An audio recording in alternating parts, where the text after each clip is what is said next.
Hello everyone, welcome back to my channel. Today we are going to talk about native fill. And for those of you who are just started to learn filmmaking and want to learn some tips to make your footage look more cinematic, I think this is the video that you definitely should watch. Learning how to use native fill not only can make your image look better, but it also can change the way how you think about your lighting setup and the position where you should place your camera on the set. So what actually is native fill? Well, think about this. When light is shining, it is bouncing off every single surface. When you are outside, the light is bouncing off the grass, it's bouncing off the sky, it's bouncing off the tree, it's bouncing off everywhere. Unless the surface is totally black, there's going to be light bouncing back off that surface, reflecting it onto whatever subject you're filming. So in general, the purpose of native fill is to stop all that light to bounce all over the place, especially on the subject you're shooting at. If you want to create a very cinematic image or a low-key lighting look, you're gonna want contrast, you're gonna want the deep shadow, you're gonna want some kind of depth in your image. And that depth is going to come a lot of time from creating contrast. So that's why native fill is such an important skill to learn in film. Of course, I'm not saying you should use native fill all the time, especially if you are shooting some beauty shot or high-key lighting scene. If that is the case, then you probably need more white bounce boards instead of setting up the native fill. But if you are trying to get the film looks to add more contrast on your subject, then native fill is definitely the way for you to go. Let's take this scene as our first example. In the video, you can see I'm standing next to a white wall, and I set my Aperture f22C with softbox as my key light, coming from my right side 45 degree. And like you see, I don't really have too much contrast and shadows on my face right now.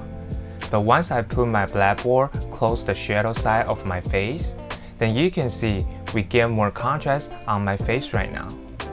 The concept for this is because the light coming from my key light blasting over to the walls on this side of me and bouncing back filling the side of my face. So when we use blackboard to cut the reflection from the white wall, then we could get more shadow and contrast on my face.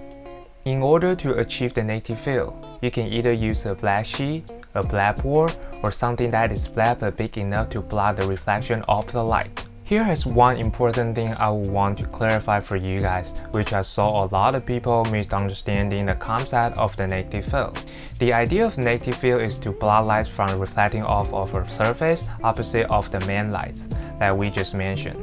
But I actually saw a lot of people think the concept of native fill is you have your main light over here and we add this black sheet right here, and this black sheet or blackboard or whatever you're using will automatically stop the light coming from our main lights and give you more contrast on your subject, which is definitely not how it really works.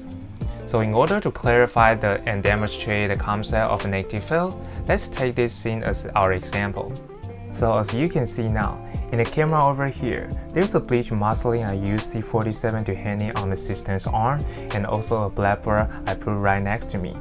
I can see the bleach muslin at all right now from my perspective. So the main light is hitting that bleach muslin and it's coming back towards me. But because of this blackboard is here, that light can make it into my shadow. It's just hitting other side of blackboard and stopping. So if I take this blackboard away, you can notice my contrast become brighter over my face, because now there's nothing to block the lights from the bleach muslin bouncing back to our subject. But if now I move our bleach muslin away to other places, just left the blackboard and I put the blackboard down again, then you can see there only have a really tiny contrast difference on the shadow side of my face. And the reason is because in our background, there don't have a lot of things like white wall or anything bright that can reflect a lot of light back to me. And because of the background already can reflect too much light from our key light, even you put a black sheet on the shadow side trying to set on native fill, it will only make tiny difference for our image. This might be something you want to keep in mind. Not only you can utilize native fill correctly, but also make you to observe the environment that surround you and make them all in the consideration while you are shooting. So now after you fully understand the concept behind the native fill, Now let me show you how you can apply the same concept for your outdoor scene when you're shooting outside. As you can see in the video right now, I'm standing outside in the community I live to shoot an outdoor scene. And without setting on anything with all natural lights, you can tell my face looks flat and don't have a lot of contrast on it right now. And it's because all the sunlights and skylights are filling over my face. It's from the left, it's from the right, it's also from the top. So how are we gonna fix it to give it more contrast on my face and make it look more cinematic? Well, first, I use the C47 to hang the black sheet on the assistant's arm to block the light from the shadow side of my face. And then I use the second black sheet and fix it on the other two light stands, then connect the second black sheet with the first black sheet and make the second black sheet hang above my subject to block the sunlight from the top. The concept for doing this is because the sunlight is actually coming everywhere right now. And if you think about the lighting setup we did for our indoor scene, we only have our key light coming from the 45-degree on the side and the blackboard on the shadow side of my face. We didn't have the light coming from the top when we were shooting our first example.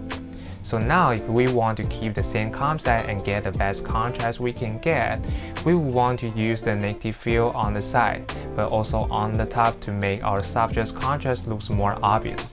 And now if you go compare with our first video without any setup, then you can clearly see how much contrast the negative fill can create and how much differences between the two images. Also in here, on the opposite side of the things, I really want to touch quickly on what you're gonna do if your contrast is too much even before you set out the negative fill. If that is the case, you could use a white bounce board or a reflector or even a sheet to fill or brighten out the shadow side of your face. So now you guys can see the differences as to what fill does versus the negative fill. Looking at it, you can see that all of the lights coming from my main light source is going to bounce off the white sheet back onto the shadow side of my face. So if you are working with a lot of contrast and everything is dark, and you want to add some smooth soft brightness on your subject's face, then putting a white sheet or white bounce board on your subject's shadow side is a good way to lower the contrast down. So here you have it. Negative fill is super important if you are a cinema photographer or gaffer. After you learn the concept, I believe you dramatically change the way how you shoot and how you set out your camera and lighting. So hopefully after you learn this technique, you have more clear concept for lighting and it could help you to make more cinematic image for your future video and photography project. I'm Daniel Chang. Hope you guys like today's video. If you have any question or comment, please leave it down below and I will respond to it as fast as I can. And if you like today's content, please subscribe me and give me a thumbs up. Then I will see you guys in next week. Peace.